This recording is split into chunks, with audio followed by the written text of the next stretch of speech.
Hey guys, welcome back to Sinclair Garage. As you can see, still cold. Well, what we're going to do for this video is just kind of go over my garage, what tools I have, where I got them from. Like I said, just what I typically work with. If you have any questions or about anything you see here, or you like this video, give me the thumbs up, subscribe. Like I said, feel free to leave a comment if there's something you want to know about, like a tool I have, or where I got something, or how I like a specific tool that I have. Man, that looks bad. Just like I said, leave me a comment, like the video, and subscribe if you like my content, because we have a lot of fun stuff coming up this spring and summer. So let's just start here at the front. I got my tool bench. Now this is a custom made job. I got these cool little brackets called strong ties, and they're corner brackets. I got them at Home Depot, so they're kind of nice. These are 4x4 legs, 2x4 around the side, and a 3/4 inch MDF board top. And so you got supported along the bottom. I made it kind of tall, that way it's easy to work on without bending over. And then also I can put toolboxes and miscellaneous storage crap underneath. So it works out really good so far for me. I just got my little Craftsman box with all my 1/2 inch, 3/8, and 1/4 inch drive sockets. Kind of your basic setup here. Kind of have a little mini charging station. I'm a little disorganized where I've been working on the Mustang, but just kind of give you an idea of what I have. This thing's pretty cool. I've used it a lot for metal, wood, plastic, whatever I need cut. It's a Swag Porta saw table.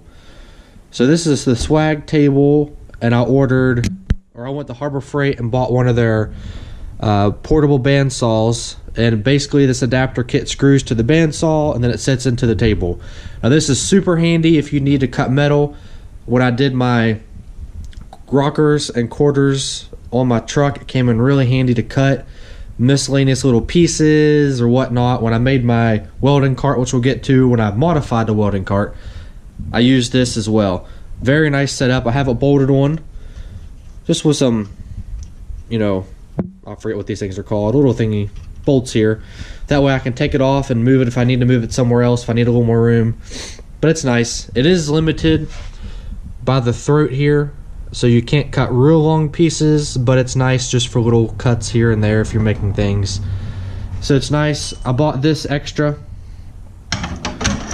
that slides into the groove that was already in here, and you can adjust this at your different angles if you need to cut, a 45-degree angle to make a corner piece or whatever. So this is a nice addition to it as well. And then this is just my little setup here that has my saw, my sockets, and then I cut these pieces of circle tubing, piping, and cut a notch in them. Whoop, if you can see. And then I have my Craftsman impact, my drills and stuff hanging there. That's kind of a cool little setup. I like that. It makes it look neat. It keeps everything out of the way. Grinder. As you can see, I was on a big Craftsman kick. I had a thing when I first started buying tools where I had to have everything the same make. I don't know why, but it just kind of drove me nuts. If it wasn't the same make, like Craftsman, whatever. I'm kind of off that kick now. As you can see, I have like the Swag, some a little bit of Harbor Freight, a little bit of everything now, but when I first started, it was like all Craftsman. So, and the big thing why I have like all Craftsman power tools is because they all use the same battery. So that helps out to have, a couple of, I don't have batteries and chargers floating everywhere. Use the same thing. So as I said, got my little tool wall here.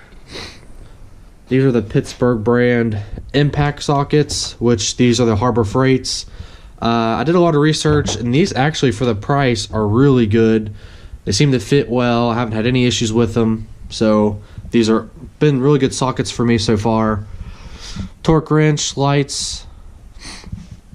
This light here on the Mustang, the engine bay light, is a Eastwood, and it's been a good light. It's a cordless, rechargeable, but obviously you can keep it plugged in if you're out of battery. But that's been a really handy light, especially with my Mustang engine project this winter. So that's a good buy if you're looking for something. It's also good for the interior of your vehicle too, because it stretches wide enough that it can go over the roof line. So that's nice. Got my welding goggles, welding helmet. Extremely dirty, needs cleaned, but that's nice. That's an eBay special, I believe. Has a carbon fiber look.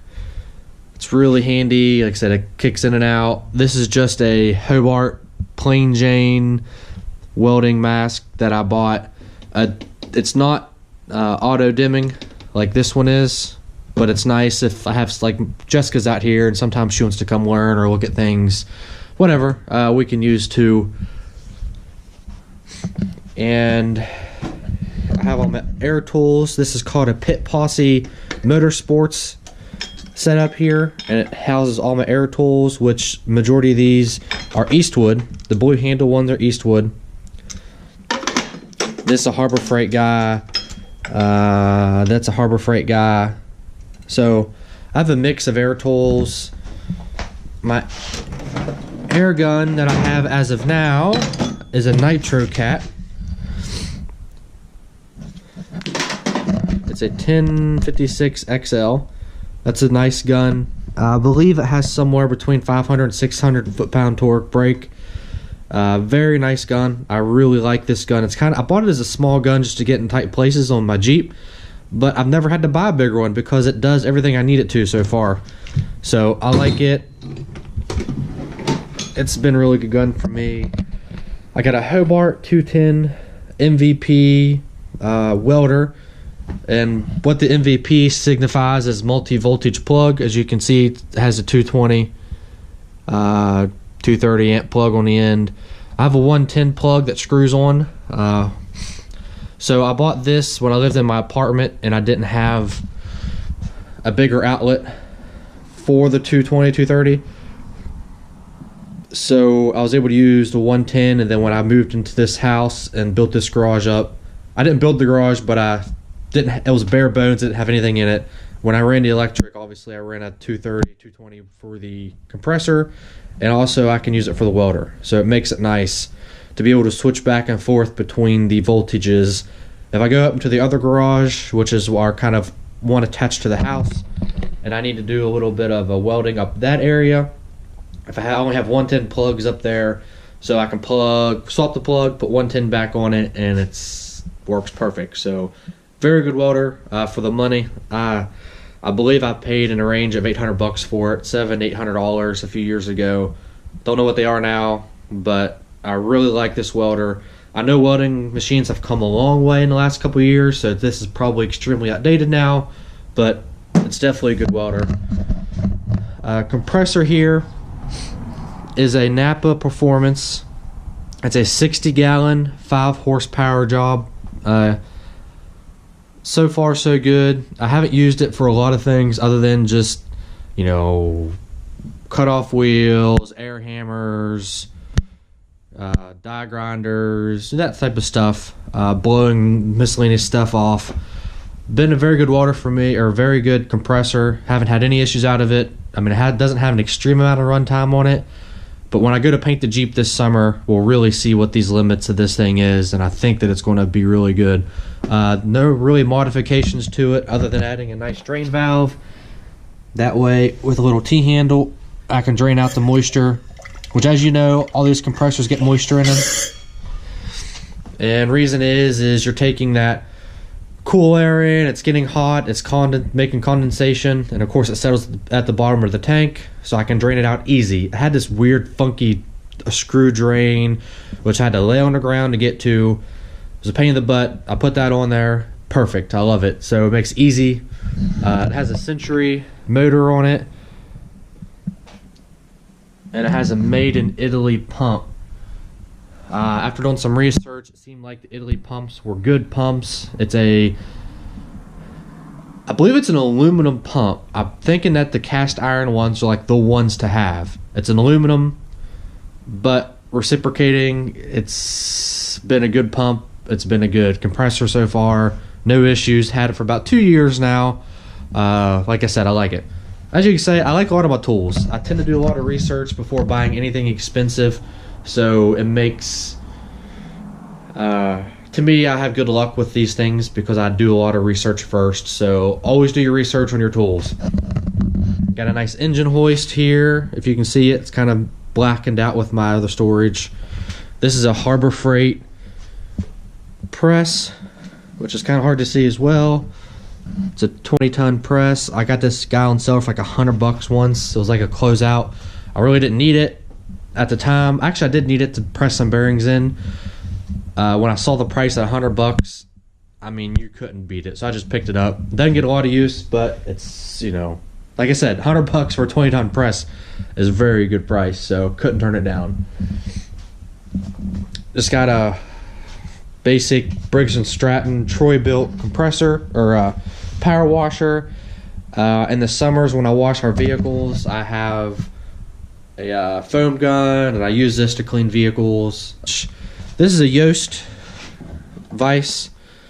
I haven't used it a lot. It's kind of new to the garage. I needed something. Picked it up, I think Amazon. Around $100 or so. It's nice and heavy duty. I don't have any doubts it'll last me a while. So that's there. With that being said, this is basically what I'm working with. Not the most fancy tools, but I have a couple good quality tools. It gets the job done.